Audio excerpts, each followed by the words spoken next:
جس نے میرے پورے جسم پر قبضہ کر لیا تھا۔ میں اس قدر خوفزدہ ہو گئی تھی کہ ساری دعائیں بھی بھول بیٹھی تھی۔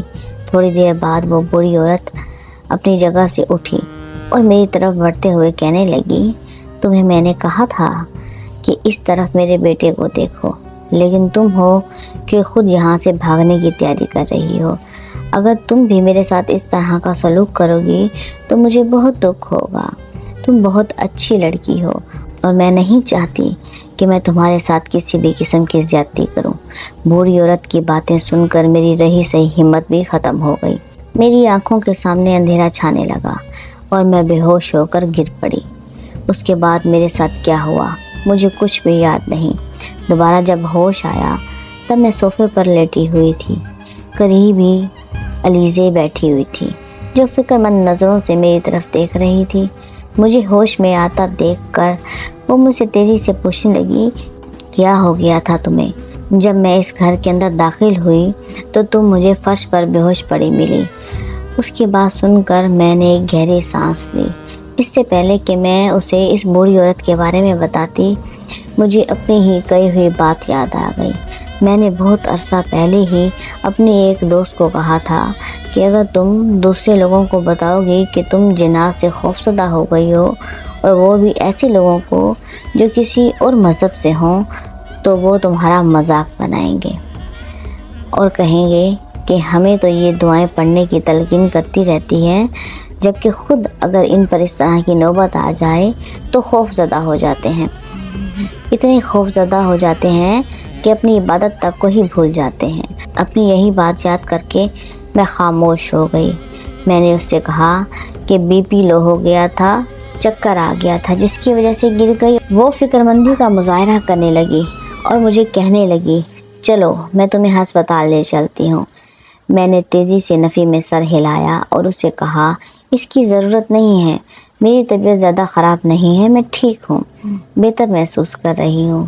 مگر وہ میری کوئی بھی بات سننے کے لیے تیار نہیں تھی۔ اس نے مجھے کہا کہ تم میرے گھر میں بے ہوش ہوئی ہو، اسی وجہ سے تمہارا خیال رکھنا اور تمہارا علاج کروانا میری ذمہ داری ہے۔ گھر جا کر اگر تمہاری طبیعت مزید خراب ہو گئی تو تمہارے گھر والے یہی سمجھیں گے کہ میں نے تمہارے ساتھ کچھ غلط کیا ہے۔ اس کی بات سن کر میں نہ چاہتے ہوئے بھی اس کے ساتھ چلنے کے لیے تیار ہو گئی۔ اس دوران میں نے اس سے پوچھا، کیا تمہارے گھر میں کبھی کوئی عجیب و غریب واقعہ پیش آیا ہے؟ اس نے حیرت سے میری طرف دیکھا اور مجھے کہا، کیوں، کیا تم نے کچھ دیکھا ہے؟ میں نے تیزی سے نفی میں سر ہلایا اور بہانہ بناتے ہوئے کہنے لگی، نہیں، میں نے کچھ دیکھا تو نہیں ہے، بس میں یوں ہی پوچھ رہی تھی۔ کسی عورت کے منہ سے سنا تھا کہ یہ گھر آسیب زدہ ہے۔ علیزی ہنسنے لگی اور کہنے لگی کہ تم عورتوں کی باتوں پر یقین نہ کیا کرو۔ ہمارے محلے کی عورتوں کی باتوں پر یقین کرنے کی تو بالکل بھی ضرورت نہیں ہے۔ تم نہیں جانتی کہ وہ عورتیں کس قدر جھوٹی اور ڈرامے باز ہیں؟ انہیں تو کہانی بنانے کے لیے ایک چھوٹا سا سین چاہیے ہوتا ہے، باقی پلاٹ تو وہ تھوڑی دیر میں ہی بنا لیتی ہیں، اور پھر اس کہانی کو کیسے ہٹ کرنا ہے یہ بھی انہیں بہت اچھی طرح سے ہی آتا ہے۔ اس نے مجھے کہا کہ چند سال پہلے مجھے بھی محلے کی ایک عورت نے ایسا ہی کہا تھا، مگر میں نے اس کی بات نہیں مانی اور اپنے گھر والوں کے ساتھ یہاں پر چلی آئی۔ دیکھو اب مجھے یہاں پر رہتے ہوئے کتنا ٹائم گزر گیا، مگر اس دوران میرے ساتھ ایک بھی عجیب و غریب واقعہ پیش نہیں آیا۔ اس کی بات سن کر میں نے تیزی سے ہاں میں سر ہلا دیا۔ اسی وقت ہی ہم کلینک کے اندر داخل ہو گئے۔ ڈرپ لگوانے کے بعد میں اپنے گھر چلی گئی۔ دوسری طرف میرا ذہن بہت بری طرح الجھا ہوا تھا۔ میں ابھی بھی اس بات پر یقین نہیں کر پا رہی تھی۔ میرا ذہن یہ سب ماننے کے لیے تیار ہی نہیں تھا، کیونکہ میں نے ایسا کبھی بھی نہیں سوچا تھا۔ رات تک میں اپنے آپ سے لڑتی رہی اور خود سے یہی کہتی رہی کہ میں نے ضرور کوئی ڈراؤنا خواب دیکھا ہے، یا یہ بھی ہو سکتا ہے کہ یہ میرا وہم ہو اور حقیقت میں ایسا کچھ نہ ہو، مگر میرا دماغ یہ ماننے کے لیے تیار ہی نہیں تھا۔ میرا دماغ بار بار مجھے یہ اشارہ کر رہا تھا کہ جو کچھ بھی تم نے دیکھا وہ سب حقیقت تھی۔ اب اگر تم اس سب کو نظر انداز کرنے کی کوشش کر رہی ہو تو یہ صرف تمہاری بے وقوفی ہے، اور تم اپنی اس بے وقوفی کی وجہ سے ہی ایک بہت بڑی مشکل میں پھنس جاؤ گی۔ تقریباً رات کے 3 بجے کے وقت میری ہمت جواب دے گئی۔ میں اٹھ گئی اور رب کے حضور سجدہ ریز ہو گئی۔ میں جانتی تھی کہ ان حالات میں صرف میرا رب ہی ہے جو میری مدد کر سکتا ہے۔ دن کے وقت میں نے اماں سے اس بارے میں بات کرنے کی کوشش کی، لیکن امی نے میری پوری بات ہی نہیں سنی، اور اس سے پہلے ہی یہ اعلان کر دیا کہ جنات نہیں ہوتے، یہ سب تمہارا وہم ہے اور تمہارے دماغ میں بھرا ہوا خناس ہے، کیونکہ تم کچھ زیادہ ہی ان چیزوں کے بارے میں سوچتی ہو، اس لیے تمہیں ایسا محسوس ہوتا ہے، جبکہ حقیقت ایسی کوئی بھی بات نہیں ہے۔ اماں کی بات سن کر میں خاموش ہو گئی۔ میں جتنا مرضی اماں کو اس بات پر راضی کرنے کی کوشش کرتی، مجھے پتا تھا کہ وہ اس وقت تک نہیں مانیں گی جب تک وہ سب کچھ اپنی آنکھوں سے نہ دیکھ لیں۔ اماں کی یہی بات مجھے زہر لگتی تھی۔ وہ ہر بات میں ہی ثبوت تلاش کرتی تھی اور اپنی عقل کو کبھی بھی کام میں لانے کی زحمت نہیں کرتی تھی۔ میں پچھتا رہی تھی میں نے اماں کو اس بارے میں کیوں بتایا۔ تھوڑی ہی دیر بعد مجھے اماں کی باتوں کی آوازیں سنائی دینے لگی، جو کہ میری بہن سے کہہ رہی تھی، مجھے لگتا ہے تمہاری بہن کا دماغ خراب ہو گیا ہے۔ یہ مجھ سے بہت عجیب اور بہکی باتیں کر رہی تھی۔ نہ جانے اس نے کون سی عورت کو دیکھ لیا ہے اور اس کا کون سا بچہ اس موئی عیسائی کے گھر پر موجود تھا۔ اماں جھنجھلا کر یہ سب کہہ رہی تھی۔ اماں کی باتیں سن کر میں نے اپنا سر دونوں ہاتھوں میں گرا دیا اور خاموشی سے اپنے کمرے میں چلی گئی۔ میں اس وقت ان دونوں ماں بیٹی کا سامنا کر کے اپنے لیے مزید مشکل پیدا نہیں کر سکتی تھی۔ میں جانتی تھی کہ اگر ابھی اور اسی وقت میں ان کے سامنے چلی گئی تو وہ دونوں ہی میری بےعزتی کرنا شروع ہو جائیں گی، اور پھر تھوڑی ہی دیر بعد وہ مجھے ایک پاگل کا خطاب دے دیں گی۔ میری بڑی بہن تو ویسے ہی مجھے ناپسند کرتی تھی۔ سب سے بڑی وجہ یہ تھی کہ میں اسے وقت نہیں دیتی تھی اور نہ ہی اس کے بچوں سے اس طرح پیار کرتی تھی جیسے باقی بہن بھائی کرتے تھے۔ اب میں کیا کرتی؟ میرے اپنے ہی کرنے کے لیے بہت سارے کام ہوتے تھے۔ مجھے ٹائم ہی نہیں ملتا تھا کہ میں کسی سے ملوں یا اس کے بچوں کو پیار کروں۔ ہاں، وہ کبھی میرے پاس چلے آتے تو میں انہیں گلے لگا لیتی اور گود میں بٹھا دیتی، مگر اس سے زیادہ میں کچھ بھی نہیں کر سکتی تھی۔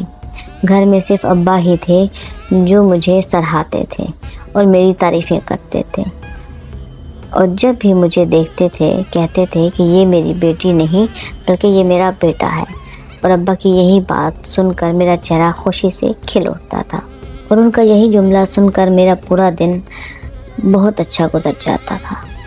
دراصل میں قرآن پاک کی تعلیم سیکھنے کے علاوہ چھوٹے موٹے کام بھی کرتی تھی، جس سے گھر کا اچھا خاصا خرچ نکل آتا تھا اور ابا کو بہت آسانی ہو جاتی۔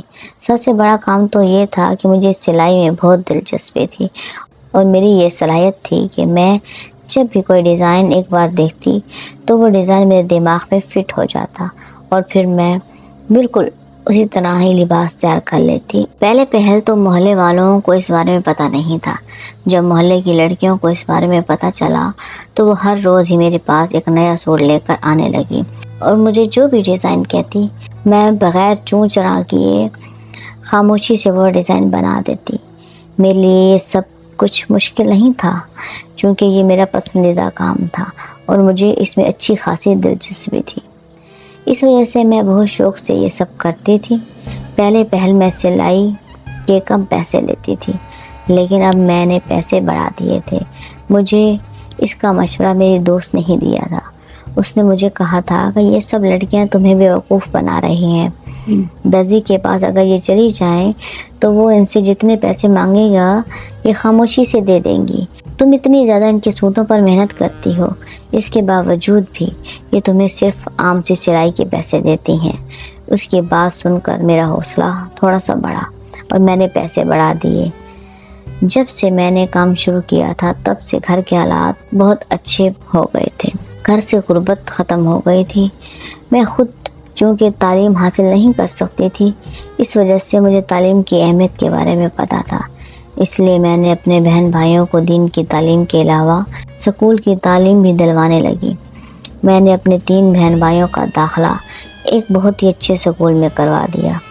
جب میری بہن کو اس بارے میں پتہ چلا تو اس نے بہت واویلا مچایا اور کہا کہ تم ان بچوں پر کیوں پیسے برباد کر رہی ہو؟ اس سے تو اچھا ہے کہ انہیں کوئی ہنر سکھا دو، کیونکہ میں نے دیکھا ہے کہ اکثر تعلیم کام نہیں آتی، ہمیشہ ہنر ہی کام آتا ہے۔ اپنی بہن کی باتیں میں نے بہت ہی تامل سے سنی اور پھر اسے جواب دیا کہ تم اس چیز کی فکر مت کرو، تم اپنے شوہر کی طرف دھیان دو، تمہارے شوہر کے پاس بھی تو ہنر تھا۔ لیکن آخر میں کیا ہوا؟ نہ صرف اس کا کاروبار ٹھپ ہو گیا بلکہ اب اسے کہیں کوئی نوکری بھی نہیں مل رہی۔ میری بات سن کر میری بہن آبدیدہ ہو گئی اور اماں کو شکایت لگاتے ہوئے کہنے لگی، آپ دیکھ رہی ہیں اس کی کتنی زبان چل رہی ہے، اگر آپ چاہتی ہیں کہ میں اس گھر میں آیا کروں تو اسے خاموش کروا دیا کریں، کیونکہ مجھے اس کی یہ تلخ باتیں نہیں سننی ہوتی۔ میرا صبر جواب دے گیا۔ امی نے میری طرف دیکھا اور میرے سامنے ہاتھ جوڑتے ہوئے کہنے لگی، یہ میرے ہاتھوں کا واسطہ ہے، خدا کے لیے اپنی زبان پر قابو رکھا کرو۔ تمہاری بہن چند لمحے چین کے لیے اس گھر میں آتی ہے، اس دوران بھی تم مجھ سے لڑنا شروع کر دیتی ہو۔ میں نے ایک گہری سانس لی اور کہا، ٹھیک ہے، آئندہ میں اسے بات ہی نہیں کروں گی۔ مجھے بھی غصہ آ گیا تھا، مگر میری عادت نہیں تھی کہ میں کسی کے سامنے اپنے غصے کا اظہار کروں یا کسی کو ڈانٹوں۔ مجھے جب بھی غصہ آتا میں خاموشی اختیار کر لیتی یا سب لوگوں سے الگ ہو جاتی تاکہ میری وجہ سے کسی کی بھی ذات کو تکلیف نہ پہنچے۔ دن تیزی سے گزرتے جا رہے تھے۔ تھوڑے ہی دنوں کے بعد میری بہن کے شوہر نے ہم سے ادھار لیا اور ایک نیا کاروبار شروع کر دیا۔ اس بار اسے اس کاروبار میں کامیابی ملی اور اس نے کافی حد تک اپنے پرانے نقصان کو بھی بھر لیا تھا۔ میری بہن بہت خوش تھی، اس کے پاؤں زمین پر نہیں لگتے تھے اور وہ ہمیشہ ہی میرے سامنے بہت عجیب و غریب باتیں کرتی تھی، جیسے مجھے نیچا دکھانے کی کوشش کر رہی ہو، مگر میں نے کبھی بھی اس کی باتوں کی طرف توجہ نہ دی تھی، کیونکہ میں جانتی تھی کہ میری حیثیت کیا ہے اور اپنی حیثیت کے مطابق جینا مجھے اچھی طرح سے آتا تھا۔ اس رات میں جائے نماز پر بیٹھی اپنے رب سے اسی بارے میں بات کر رہی تھی اور دعا مانگ رہی تھی کہ اگر ایسی کوئی بھی بات ہے تو میرا ان سب سے پیچھا چھوٹ جائے، کیونکہ میں جنات سے بہت خوف کھاتی تھی۔ میں نے ایک بار اپنی دوست سے سنا تھا کہ جب جنات کسی کے پیچھے پڑ جائیں تو قبر تک اس کا پیچھا نہیں چھوڑتے اور یہ بہت طاقتور ہوتے ہیں۔ اس کے ساتھ ساتھ میں یہ بھی جانتی تھی کہ انسان سے زیادہ طاقتور کوئی بھی نہیں، پھر بھی احتیاط کرنا انسان کا فرض ہے۔ نماز پڑھ کر میں فارغ ہوئی۔ کمرے میں جانے کا میرا بالکل بھی دل نہیں کر رہا تھا، چونکہ گرمیاں تھیں، لائٹ گئی ہوئی تھی، اس لیے کمرے میں صرف اور صرف مچھر تھے۔ نہ جانے میرے دل میں کیا آیا، میں چھت کی طرف بڑھنے لگی۔ ابھی چھت پر جا کر کھڑی ہی ہوئی تھی کہ اچانک ہی ٹھنڈی ٹھنڈی ہوائیں چلنے لگی۔ میرے جسم کو بہت سکون مل رہا تھا۔ پورا دن کام کرنے کی وجہ سے جو تھکن کا احساس تھا وہ احساس یکدم ختم ہو گیا۔ اب وہاں پر صرف اور صرف گہرا سکون تھا۔ مجھے حیرانگی ہو رہی تھی، یہ تھوڑی دیر پہلے تک مجھے نیند آ رہی تھی، جبکہ اب میری نیند بھی اٹھ چکی تھی اور بے چینی کا احساس بھی ختم ہو گیا تھا۔ چند لمحے میں اسی حالت میں ہی کھڑی رہی۔ اچانک ہی یوں محسوس ہوا جیسے سامنے والی چھت پر کوئی لڑکا کھڑا ہو۔ ذرا غور سے دیکھا تو وہاں پر ایک مرد کھڑا ہوا نظر آیا۔ یوں لگ رہا تھا جیسے وہ میری طرف ہی دیکھ رہا ہے۔ میں نے وہاں سے ہٹنے کی کوشش کی کیونکہ وہ لڑکا مسلسل میری جانب ہی دیکھ رہا تھا۔ تھوڑی ہی دیر بعد لائٹ آ گئی۔ بلب کی جب ہلکی سی روشنی اس کے چہرے پر پڑی تو چند لمحوں کے لیے تو میں مبہوت ہی رہ گئی۔ وہ ایک بہت خوبصورت شخص تھا، اس سے زیادہ خوبصورت شخص میں نے اپنی ساری زندگی میں نہیں دیکھا تھا۔ وہ چہرے پر مسکراہٹ سجائے مجھے ہی دیکھے چلا جا رہا تھا۔ مجھے حیرانگی اس بات پر ہو رہی تھی کہ اتنی دوری کے باوجود بھی اس کا چہرہ اتنا صاف دیکھ پا رہی تھی۔ کہیں یہ اسی بوڑھی عورت کا بیٹا تو نہیں؟ اچانک ہی میرے دل میں یہ بات آئی۔ میرا دل تیزی سے دھڑکنے لگا۔ میں نے وہاں سے ہٹنے کی کوشش کی مگر میرے قدم زمین پر ہی جم گئے۔ میں بولنا چاہتی تھی مگر بول بھی نہ پا رہی تھی۔ ایک بے بسی تھی جس نے میرے پورے جسم پر قبضہ کر لیا تھا۔ یوں لگ رہا تھا جیسے میں اپنے قابو میں نہیں بلکہ کسی اور کے قابو میں ہوں اور کوئی اور انسان ہی مجھے اپنی مرضی کے خلاف چلا رہا ہو۔ کافی دیر تک میں اسی حالت میں کھڑی رہی اور اسی لڑکے کو دیکھتی رہی۔ پھر اچانک مجھے بہت عجیب شے محسوس ہونے لگی۔ وہ لڑکا مجھے اپنی آنکھوں کے قریب دکھنے لگا۔ آہستہ آہستہ وہ میرے قریب آتا جا رہا تھا جبکہ جگہ ابھی بھی وہی تھی۔ وہ ایک چھت پر ہی موجود تھا مگر وہ چھت آہستہ آہستہ میرے بہت ہی قریب آ رہی تھی۔ اچانک ہی میرے وجود کو جھٹکا لگا۔ میں زور سے پیچھے کی جانب جا گری۔ میری آنکھوں میں شدید درد ہو رہا تھا۔ تھوڑی ہی دیر بعد میری آنکھوں سے کوئی سرخ رنگ کی چیز نکلنے لگی۔ میں نے جب ہاتھ لگایا اور بلب کی روشنی میں دیکھا تو وہ خون تھا۔ یہ دیکھ کر میں گھبرا گئی۔ ایک زوردار چیخ میرے منہ سے نکلی۔ میں بھاگتی بھاگتی نیچے کی طرف گئی۔ سارے گھر والے اٹھ گئے۔ اماں بھاگتی ہوئی میرے پاس آئی اور مجھے کہنے لگی کیا ہو گیا ہے؟ کیوں آدھی رات کے وقت شور مچایا ہوا ہے؟ اماں کی بات سن کر میں ان کے گلے لگ گئی اور انہیں کہنے لگی میری آنکھوں سے خون نکل رہا ہے اور یہ سب کچھ اسی جن کی وجہ سے ہی ہوا ہے۔ میری بات سن کر اماں نے اپنا سر دونوں ہاتھوں میں گرا دیا اور مجھے کہنے لگی خدا کا واسطہ ہے کہ بس کر جاؤ، تم نے ہمارے دن و رات کا سکون برباد کر دیا ہے۔ تمہیں میں نے کتنی بار سمجھایا ہے کہ جنات نہیں ہوتے، یہ سب صرف انسان کا وہم ہوتا ہے، اور تم رات کے اس وقت چھت پر کیا کر رہی تھی؟ اماں کی بات سن کر میں گھبرا گئی۔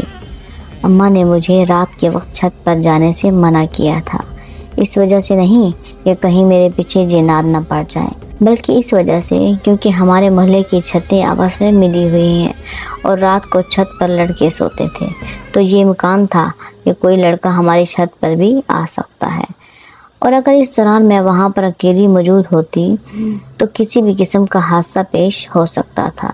اس وجہ سے اماں اب مجھے کٹہرے میں کھڑا کیے مجھ سے سوال پوچھ رہی تھی۔ چھت پر جانے سے پہلے یہ بات بھول چکی تھی کہ امی نے مجھے منع کیا ہوا ہے۔ اب جب امی دوبارہ سے مجھ سے اس بارے میں بات کرنے لگی تو میں نے ابا کی طرف مدد طلب نظروں سے دیکھا۔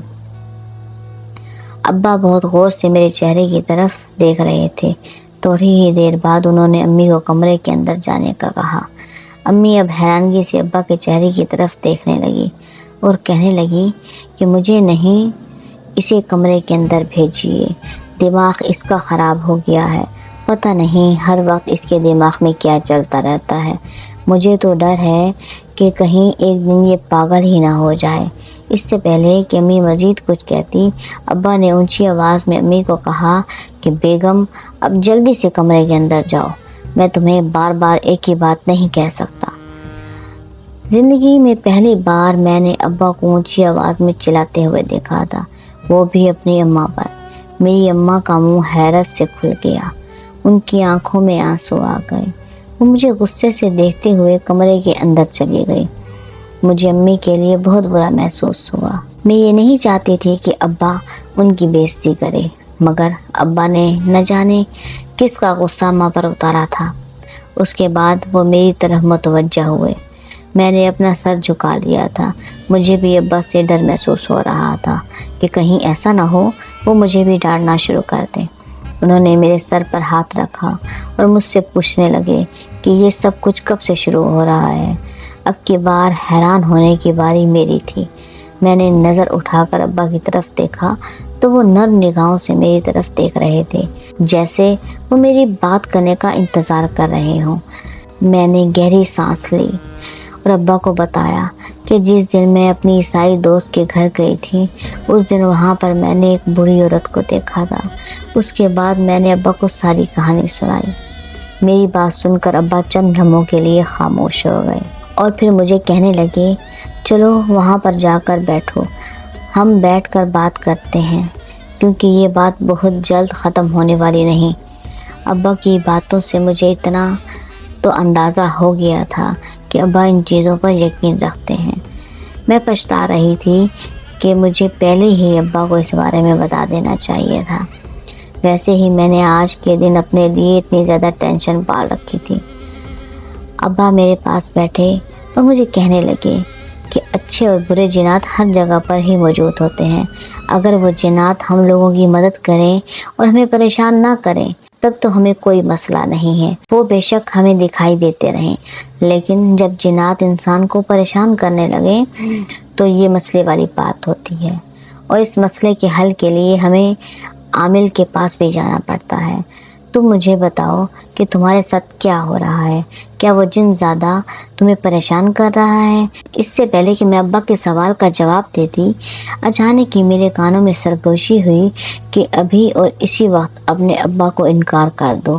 اس کے ساتھ ہی میرے منہ سے نہ نکل گئی اور میں نے ابا کو کہا کہ نہیں، وہ مجھے پریشان نہیں کرتا، بلکہ وہ مجھے کچھ بھی نہیں کہتا۔ میں بہت پرسکون ہوں اور اپنی زندگی میں مگن ہوں۔ ابا حیرت سے میری طرف دیکھنے لگے اور مجھے کہنے لگے، تھوڑی دیر پہلے تک تو تم مجھے کہہ رہی تھی کہ تمہیں بہت ڈر لگ رہا ہے اور تم بس کسی طرح اس سے اپنا پیچھا چھڑانا چاہتی ہو، جبکہ اب تم مجھے کہہ رہی ہو کہ تمہیں اس سے کوئی مسئلہ نہیں۔ تو مجھے ٹھیک ٹھیک بات کیوں نہیں بتاتی؟ کیا وہ تمہیں یہ سب کچھ کرنے کے لیے کہہ رہا ہے؟ ابا بہت غور سے میرے چہرے کی طرف دیکھ رہے تھے، یقیناً وہ ٹٹولنے کی کوشش کر رہے تھے کہ میرے دل میں کیا چل رہا ہے، مگر میرے چہرے کے تاثرات اس وقت چٹان کی طرح سخت تھے۔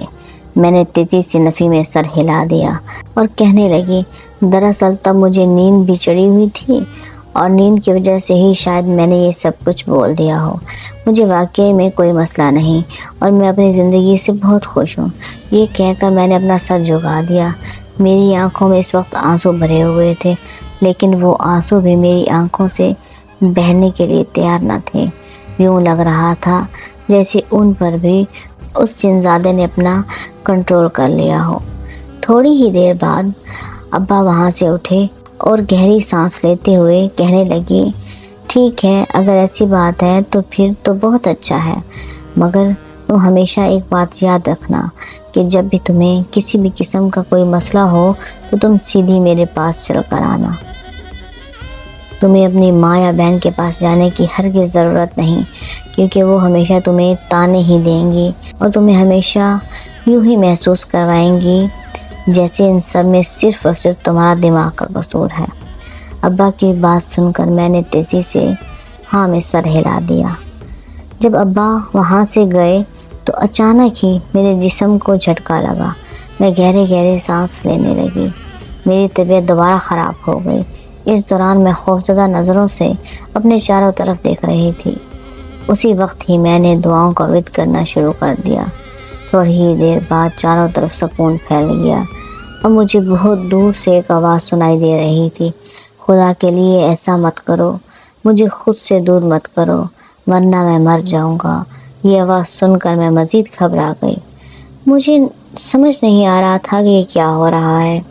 ان حالات میں کہاں جاؤں؟ ابا سے بات کرنا چاہتی تھی مگر کر نہیں پا رہی تھی۔ کہنا کچھ اور چاہتی تھی، منہ سے کچھ اور نکل رہا تھا۔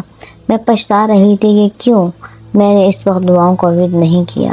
اگر میں اس وقت دعاؤں کا ورد کر لیتی تو ابھی جو بے بسی سہ رہی تھی یہ ختم ہو جاتی۔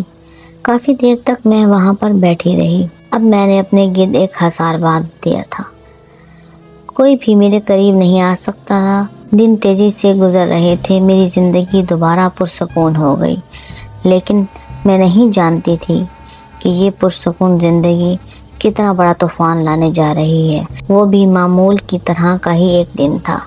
میں کچن میں کھڑی برتن دھو رہی تھی جب اچانک ہی کسی کی موجودگی کا احساس ہوا۔ پلٹ کر دیکھا تو وہاں پر وہی خوبصورت لڑکا تھا جو میں نے اس دن چھت پر دیکھا تھا۔ اس سے پہلے کہ میں دعا کا ورد کرتی اس نے میرے سامنے ہاتھ جوڑ دیے۔ اسے ہاتھ جوڑتا دیکھ کر میں حیران ہو گئی۔ میں نے اس سے پوچھا کہ تم کون ہو اور مجھ سے کیا چاہتے ہو؟ میری بات سن کر اس نے اپنا سر جھکا لیا۔ یوں لگ رہا تھا جیسے اسے اپنی بات کہنے میں شرم محسوس ہو رہی ہو۔ اب کہ میری حیرت میں اضافہ ہو گیا، میں سوچ بھی نہیں سکتی تھی کہ جنات بھی اس طرح شرما سکتے ہیں۔ تھوڑی دیر بعد وہ بولا تو اس کی بات سن کر میں یکدم خاموش ہو گئی۔ اس نے مجھے کہا میں نے مسلمان ہونا ہے۔ میں نے بے یقینی سے اس کے بازو کو پکڑا اور زور زور سے ہلاتے ہوئے کہنے لگی، کیا تم سچ کہہ رہے ہو؟ کیا تم واقعی میرے ہاتھوں مسلمان ہونا چاہتے ہو؟ اب کہ اس کے چہرے پر مسکراہٹ پھیل گئی، اس نے میرا ہاتھ اپنے بازو سے الگ کیا اور مجھے کہنے لگا، ہاں میں سچ کہہ رہا ہوں، میں تم سے ہی مسلمان ہونا چاہتا ہوں۔ دوسری طرف مجھے بھی اندازہ ہو گیا تھا کہ میں نے اس کا بازو پکڑ کر غلطی کر دی، لیکن فی الحال شرمندہ ہونے کا ٹائم نہیں تھا۔ میں نے اس سے پوچھا کہ تم ایسا کیوں چاہتے ہو اور یہ خیال تمہارے ذہن میں کیسے آیا، اور تم نے مجھے کہاں دیکھا، اور تم کس طرح سے میرے پیچھے آئے؟ میں نے اس سے ایک ہی سانس میں ڈھیر سارے سوالات کر دیے۔ میری بات سن کر پہلے تو وہ مسکرانے لگا، پھر کہنے لگا، اگر تم مجھے پہلے مسلمان کر دو تو ہو سکتا ہے کہ میں تمہیں ساری باتیں سچ سچ بتا دوں، کیونکہ میں نے سنا ہے مسلمان کبھی جھوٹ نہیں بولتا۔ وہ جن ذات مجھے حد سے زیادہ چالاک لگ رہا تھا، مگر مجھے خوشی اس بات کی تھی کہ اب مجھے اس سے ڈر نہیں لگ رہا تھا، بلکہ اب تو میرے ذہن میں ایک تجسس تھا کہ میں کسی طرح سے اس کے بارے میں جانوں۔ تھوڑی دیر پہلے اس نے مجھ سے جو مطالبہ کیا تھا وہ سن کر تو میں مزید پرجوش ہو گئی تھی اور زیادہ سے زیادہ اس جن ذات کے بارے میں جاننا چاہتی تھی۔ وہ وہیں زمین پر بیٹھ گیا۔ اسے زمین پر بیٹھتا دیکھ کر میں بھی مجبوراً اس کے سامنے ہی بیٹھ گئی، اور پھر میں نے اس سے کلمہ پڑھا دیا اور اسے مسلمان کر دیا۔ مجھے ہمیشہ ہی کسی غیر مسلم کو مسلمان کرنے کا بہت شوق تھا، اور اپنا یہ شوق میں اپنی دوست علیزہ کو مسلمان کر کے پورا کرنا چاہتی تھی، مگر مجھے اس بات کا موقع ہی نہ ملا۔ مجھے اس پر افسوس بھی تھا۔ اب اس عیسائی جن ذات کو مسلمان کر کے میرا خوف کسی حد تک ختم ہو گیا تھا۔ میں نے اس سے پوچھا، اب مجھے یہ بتاؤ کہ تم نے مجھے کہاں پر دیکھا اور تم کیوں میرے پیچھے آئے؟ میری بات سن کر وہ مسکرانے لگا اور کہنے لگا، تم روز اپنے دوست کے باغیچے میں آتی تھی، وہاں پر دعائیں پڑھتی تھی اور پھر بیٹھ کر قرآن پڑھنا شروع کر دیتی تھی۔ اس کی بات سن کر میں نے تیزی سے ہاں میں سر ہلا دیا۔ جن ذات مجھے کہنے لگا کہ جس دن میں نے تمہیں پہلی بار دیکھا تھا تو میں اس دن تمہاری خوبصورتی کی وجہ سے تمہارا دیوانہ ہو گیا تھا۔ میں تمہارے پاس آنا چاہتا تھا تاکہ تمہارے جسم پر قبضہ کر سکوں اور تمہیں ہمیشہ ہمیشہ کے لیے اپنا لوں، لیکن تم اس وقت قرآن پاک کی تلاوت کر رہی تھی، جس کی وجہ سے میں تمہارے قریب نہ آ سکا، مگر تمہاری آواز اس قدر خوبصورت تھی کہ میں تمہاری آواز پر مر مٹا، اور پھر جو کلام تم پڑھ رہی تھی اور جو ترجمہ تم کر رہی تھی وہ ساری چیزیں میرے دل پر اثر کر گئی، اور اسی وقت ہی میں نے فیصلہ کر لیا تھا کہ میں بھی مسلمان ہو جاؤں گا۔ میں تمہارے قریب جانا چاہتا تھا، لیکن تم ہمیشہ ہی اپنے گرد حصار باندھے رکھتی تھی۔ شاید تم مدرسے جا کر یہ سب کچھ سیکھتی تھی، پھر اچانک ہی تم نے مدرسے جانا چھوڑ دیا، اور پھر اس کے بعد تم حصار باندھنا بھی بھولنے لگی۔ میں ہر وقت ہی تمہاری طاق میں لگا رہتا تھا کہ کسی وقت مجھے موقع ملے اور کسی وقت میں تم سے آ کر بات کر سکوں۔ اس دن بھی تم اپنی دوست کے گھر میں اکیلی تھی اور تمہارے گرد کوئی بھی موجود نہیں تھا۔ میں نے اس دن بھی تم سے بات کرنے کی کوشش کی، لیکن میری دادی وہاں پر چلی آئی، جنہوں نے یہ سب کچھ خراب کر دیا۔ مجھے ان پر بہت غصہ تھا۔ میں نے ان کو اس کی سزا بھی دی۔ جن ذات کی بات سن کر میں نے حیرت اور غصے سے اس کی طرف دیکھا اور اس سے کہا کہ تم ایسا کیسے کر سکتے ہو؟ اس بوڑھی جن ذاتی کو تم سزا کیسے دے سکتے ہو؟ جن ذات مسکرانے لگا اور کہنے لگا کہ میں نے انہیں کسی بھی قسم کی تکلیف نہیں پہنچائی، بلکہ انہیں کوئی کاف واپس بھیج دیا، اور اس کے ساتھ ہی وہ بولا، ویسے یہ کسی تکلیف سے کم نہیں ہے کہ آزادی کی زندگی چھوڑ کر کوئی جنزاد دوبارہ سے قید میں چلا جائے۔ میں نے حیرت سے اس کی طرف دیکھا اور اسے کہا، کیا کوئی کاف ایک قید ہے؟ جنزادے نے تیزی سے ہاں میں سر ہلا دیا اور مجھے کہنے لگا، ہاں بالکل، یہ سچ ہی ہے، کیونکہ جتنے بھی جنات وہاں پر موجود ہیں وہ وہاں کے قبیلے کے سردار کے پابند ہوتے ہیں۔ وہ کوئی بھی کام قبیلے کے سردار کی مرضی کے خلاف نہیں کر سکتے۔ اگر کوئی جنزادہ وہاں سے بھاگنے کی کوشش کرے لیکن قبیلے کا سردار اسے پکڑ لے تو اسے وہیں جلا دیا جاتا ہے۔ جو جنزاد وہاں سے نکلنے میں کامیاب ہو جاتے ہیں وہ حد سے زیادہ باغی ہوتے ہیں۔ یہاں پر بھی آ کر وہ بغاوت سے باز نہیں آتے، جس کی وجہ سے وہ بہت سے عاملوں کے ہاتھوں قید ہو جاتے ہیں، جبکہ جو جنزاد اپنے قبیلے کے سردار کا حکم مانتے ہیں، جن جنزادوں کو قبیلے کا سردار دنیا میں جانے کی اجازت دیتا ہے، صرف یہیں آ کر رہ سکتے ہیں۔ میں نے اس جنزادے سے پوچھا کہ تم یہاں پر کیسے آئے ہو؟ میری بات سن کر وہ پورے اسرار انداز میں مسکرانے لگا اور مجھے کہنے لگا کہ میں یہاں بھاگ کر آیا ہوں۔ اس کی بات سن کر میں نے بے یقینی سے اس کی طرف دیکھا۔ میں نے اسے کہا کہ یہ تمہارے لیے خطرناک ہو سکتا ہے، کہیں ایسا نہ ہو کہ کوئی عامل تمہیں اپنے قبضے میں کر لے۔ اس نے تیزی سے نفی میں سر ہلایا اور مجھے کہا کہ میں ابھی تک کسی لڑکی کے چکر میں نہیں پھنسا۔ پھر اس نے مجھے دیکھ کر آنکھ ماری۔ اس کی یہ حرکت مجھے بالکل بھی اچھی نہیں لگی۔ میں نے اسے ڈانٹا اور اسے کہا، ابھی تھوڑی دیر پہلے ہی تم نے اسلام قبول کیا ہے اور اب تم نے چھچوری حرکتیں شروع کر دی۔ اپنی حرکتوں سے باز آ جاؤ ورنہ تمہاری ساری عبادتیں ضائع چلی جائیں گی۔ میری بات سن کر اس نے تیزی سے کانوں کو ہاتھ لگایا اور کہنے لگا، ملکہ مجھے معاف کر دیں، مجھ سے غلطی ہو گئی، آئندہ آپ کو شکایت کا موقع نہیں دوں گا۔ یہ کہہ کر وہ ہنسنے لگا۔ اسے ہنستا دیکھ کر میں بھی ہنسنے لگی۔ اس کے آنے کے بعد میری زندگی یکدم ہی تبدیل ہو گئی۔ میری زندگی خوشیوں سے بھر گئی۔ اب گھر کے حالات بھی تیزی سے بہتر ہو رہے تھے۔ ہر روز ہی مجھے تکیے کے نیچے سے پیسے ملتے تھے جو میں خاموشی سے اماں کے حوالے کر دیتی تھی۔ اماں یہی سمجھتی تھی کہ میں نے کوئی اور کام شروع کر دیا ہے۔ اماں اب زیادہ مجھ سے اس بات کا سوال نہیں کرتی تھی کہ تم پیسے کہاں سے لاتی ہو، کیونکہ اماں کو اس بات کا اچھی طرح سے پتہ تھا کہ میں کوئی بھی حرام کام نہیں کر سکتی۔ ابا کو بھی مجھ پر بھروسہ تھا۔ وہ صرف اور صرف میری حوصلہ افزائی کرتے تھے اور میری تعریفیں کر دیتے تھے۔ پچھلے کچھ ہی دنوں سے میں ایک چیز نوٹ کر رہی تھی اور وہ یہ تھی کہ اب جنزادہ پہلے کی طرح مجھ سے ملنے کے لیے نہیں آتا تھا۔ اب وہ مجھے بہت کم وقت دیتا تھا، جبکہ میں اس کی عادی ہو گئی تھی۔ میں نے نہ صرف اسے قرآن پڑھنا سکھایا بلکہ اس کے ساتھ ساتھ اسے دین کے تمام اصول بھی سکھا دیے اور اسلام کے تمام اراکین کے بارے میں بتا دیا تھا۔ اب میں اس کی اس حالت تک عادی ہو گئی تھی کہ اس سے بات کیے بغیر مجھے نیند نہیں آتی تھی، جبکہ پچھلی کچھ راتیں میں جاگ کر ہی گزار رہی تھی۔ مجھے شدت سے اب اپنی غلطی کا احساس ہو رہا تھا کہ میں نے واقعی اس جنزاد سے دل لگا کر بہت بڑا نقصان کر دیا ہے۔ مجھے اپنے آپ پر قابو رکھنا چاہیے تھا اور اس کو اتنی اجازت نہیں دینی چاہیے تھی کہ وہ میرے دماغ پر اس قدر قبضہ کر لیتا کہ اس کی غیر موجودگی میں بھی مجھے کچھ بھی اچھا نہ لگے۔ خیر، اب میرے ہاتھ میں کچھ بھی نہیں رہا تھا۔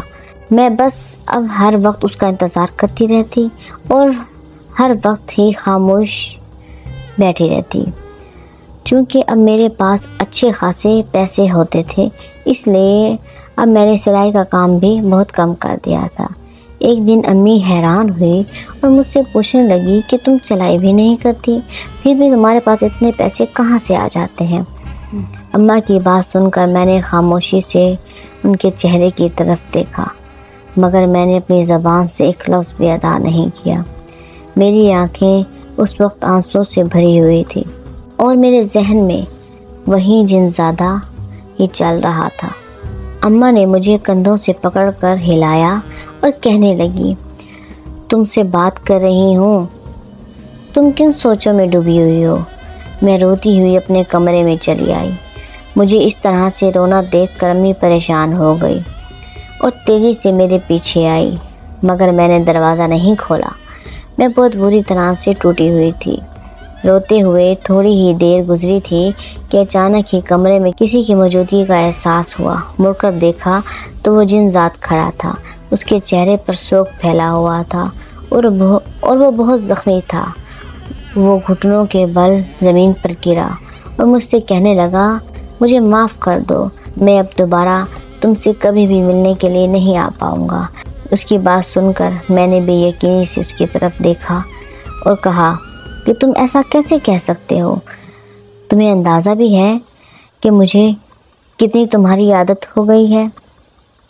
میری بات سن کر وہ مجھ سے معذرت کرنے لگا اور کہنے لگا، دراصل مجھے ایک عامل نے اپنے قبضے میں کر لیا تھا۔ قبیلے کے سردار نے اس سے اس شرط پر میرا پیچھا چھڑوایا ہے کہ میں دوبارہ کبھی بھی لوٹ کر انسانوں کی دنیا میں نہیں آؤں گا۔ میرے پاس قبیلے کے سردار کی بات ماننے کے علاوہ دوسرا کوئی بھی راستہ نہیں ہے۔ یہ کہہ کر وہ ہمیشہ کے لیے چلا گیا، لیکن جاتے ہوئے وہ اپنی کچھ نشانیاں چھوڑ کر گیا تھا۔ اس میں ایک انگوٹھی اور دوسرا ایک بریسلٹ تھا جسے میں نے آج تک سنبھال کے رکھا ہوا ہے۔ وہ میری زندگی کا ایک خوبصورت دور تھا جسے میں کبھی بھی نہیں بھول سکتی تھی۔